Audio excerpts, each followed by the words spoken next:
Hello student, welcome to McMath education channel where you can change the way of your learning and understanding. तो बच्चों, आज इस video में हम topic cover करेंगे deductions of Ohm's law from drift velocity. मतलब हमने drift velocity के कॉन्सेप्ट से ओम्स लॉ को डिड्यूस करना है। Now what is Ohm's law? Well, the electric current through the conductor between the 2 points is directly proportional to voltage across the 2 points। मतलब किसी conductor के दो एंड्स के अक्रॉस कितना करंट फ्लो कर रहा है, मतलब एक एंड से दूसरे एंड की तरफ कितना करंट फ्लो कर रहा है, वो डायरेक्टली प्रोपोर्शनल होगा उन दो पॉइंट्स के, उन दो एंड्स के अक्रॉस कितना पोटेंशियल डिफरेंस है। प्रोवाइडेड कंडीशन है कि all the physical conditions and temperature remain constant. Conductor का फिजिकल कंडीशन मतलब उसकी लेंथ एरिया चेंज नहीं होना चाहिए कंडक्टर का, और जो टेम्परेचर है वो क्या हो, कांस्टेंट हो, तब ये जो है ओम्स लॉ फॉलो होता है। तो सिंपली अगर हम बोलें तो V is directly proportional to I। तो यहां पे डायरेक्टली प्रोपोर्शनल का जब आप साइन हटाते हो तो एक कांस्टेंट आता है R, where R is what, R is resistance बच्चों। ठीक है, और ये R कांस्टेंट होता है। R तब तक कांस्टेंट रहेगा जब तक फिजिकल कंडीशंस एंड टेम्परेचर क्या रहे, कांस्टेंट। क्योंकि जो R है रेजिस्टेंस है, आप लोगों ने पढ़ा है जो रेजिस्टेंस होता है वो किन किन फैक्टर्स पे डिपेंड करता है बच्चों। जो रेजिस्टेंस है that is equal to rho L by A. पढ़ा है ना ये फॉर्मूला, 10th में पढ़ा था कि रेजिस्टेंस जो है वो रेजिस्टिविटी पे डिपेंड करती है, एल लेंथ पे डिपेंड करता है, ए एरिया। तो length and area physical condition, और रेजिस्टिविटी जो है वो टेम्परेचर पे डिपेंड करती है आगे। ठीक ठीक है, तो इसीलिए बोला जाता है कि फिजिकल कंडीशन और टेम्परेचर कांस्टेंट रहेंगे तभी आर कांस्टेंट रहेगा, और आर कांस्टेंट रहेगा तभी वी डायरेक्टली प्रोपोर्शनल टू आई होगा। तो हमने इस टॉपिक में ड्रिफ्ट वेलोसिटी की हेल्प से ये जो है लॉ को प्रूफ करना है। तो उसके लिए देखो कैसे करेंगे। सबसे पहले वी नो कि जो ड्रिफ्ट वेलोसिटी होती है वो किसके इक्वल होती है, E, capital E tau by M. ये हमने इस चैप्टर के फर्स्ट वीडियो में किया था, ड्रिफ्ट वेलोसिटी की डेरिवेशन करवाई थी मैंने। जिसे नहीं पता ये फॉर्मूला, वो सबसे पहले इस वीडियो को अच्छे से देखना, ड्रिफ्ट वेलोसिटी वाली, जिसका लिंक आपको डिस्क्रिप्शन में मिल जाएगा। क्लियर?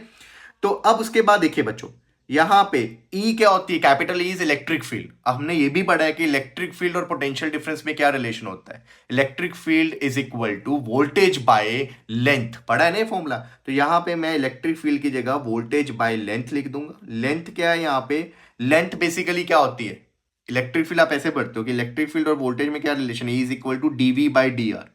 डीवी होता है potential difference between the two points, और नीचे जो आर होता है वो होता है दोनों पॉइंट्स के बीच का डिस्टेंस। यहां पे जो फॉर्मूले में मैंने ई में वी को रखा है, वी बाई एल। वी क्या है, पोटेंशियल डिफरेंस किसके क्रॉस, कंडक्टर के दोनों एंड्स के क्रॉस, है ना। तो कंडक्टर के दोनों एंड्स के बीच का डिस्टेंस कितना होगा, जितना उस कंडक्टर की लेंथ होगी। इसीलिए R is replaced by L. तो यहां पे मैंने इलेक्ट्रिक फील्ड को लिख दिया वी बाय एल बच्चों। क्लियर ये चीज? अब यहां से ड्रिफ्ट वेलोसिटी बन गई हमारी E M tau L capital में। ये चीज समझ लग गई। उसके बाद आल्सो वी नो कि करंट और ड्रिफ्ट वेलोसिटी में भी रिलेशन होता है, I is equal to N E A drift velocity. ये भी रिलेशन करवाया है।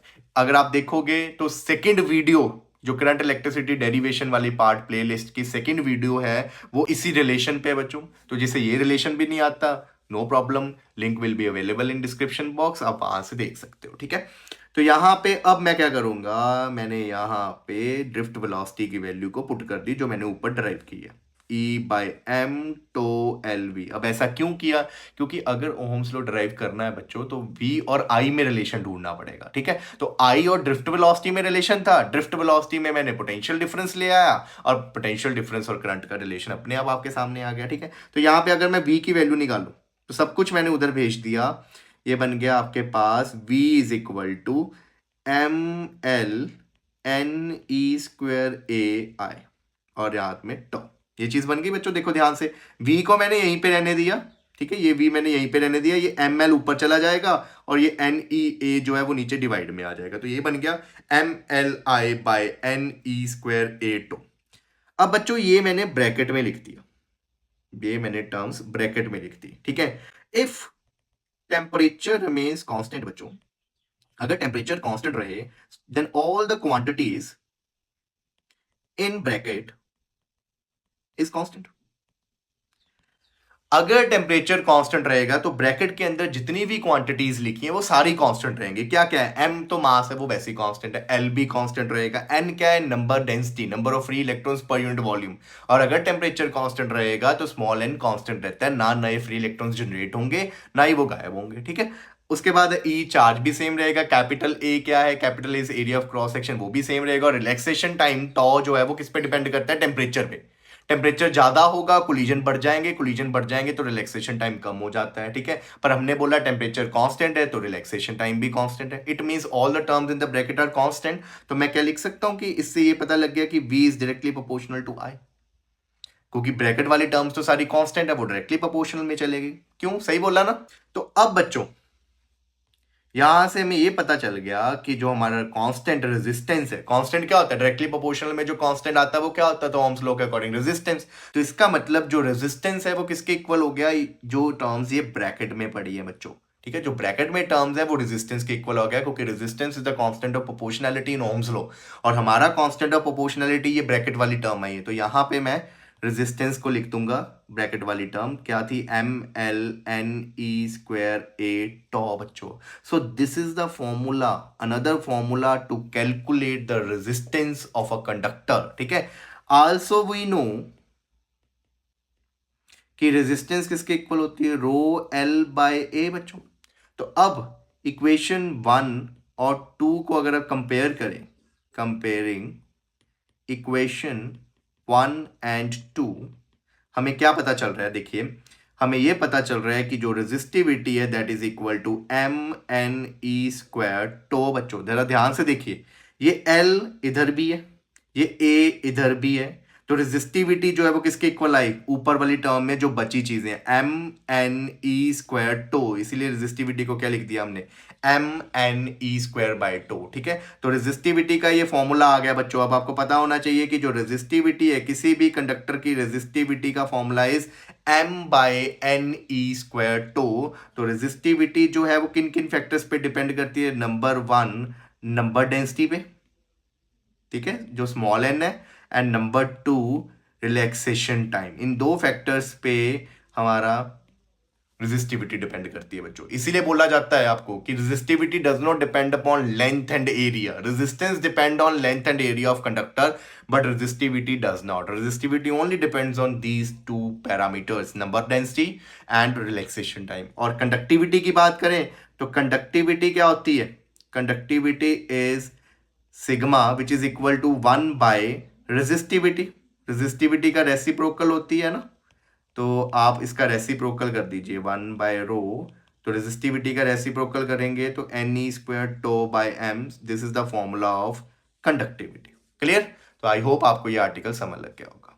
अब नेक्स्ट टॉपिक है बच्चों Ohm's law in vector form. तो v is equal to I R is a simple Ohm's law जिसमें कोई भी वेक्टर क्वांटिटी नहीं होती। तो मैंने अब वेक्टर क्वांटिटी में ओम्स लॉ को रिप्रेजेंट करना है। तो बहुत ही सिंपल है। कैसे? देखो, वी नो कि v इज इक्वल टू क्या होता है? I R.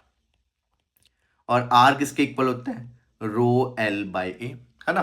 तो यहां पे v जो इस तरफ l है राइट साइड में, वो नीचे चला जाएगा लेफ्ट साइड में, और a यहां लिख दिया, ये रेजिस्टिविटी। अब बच्चों v बाय एल क्या होएगा? Electric field. इलेक्ट्रिक फील्ड को v बाय एल पुट किया था ना पिछले आर्टिकल में, तो यहां पे v बाय एल की जगह इलेक्ट्रिक फील्ड आ गई। And I by A, current divided by area is what? Current density. साथ में क्या आ गया बच्चों? रो।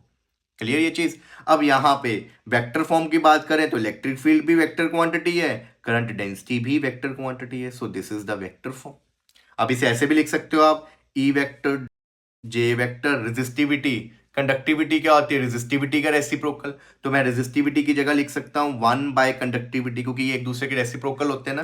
तो अगले स्टेप में सिग्मा इधर चला गया बच्चों, तो ये जे वेक्टर आ गया, यहां से J vector is equal to sigma into E vector. So these are the two forms of vector form of Ohm's law. ठीक है, क्योंकि इनमें वेक्टर क्वांटिटीज है और ओहम्स लॉ को ही ये क्या कर रहे हैं? रिप्रेजेंट कर रहे हैं। समझे ये बात?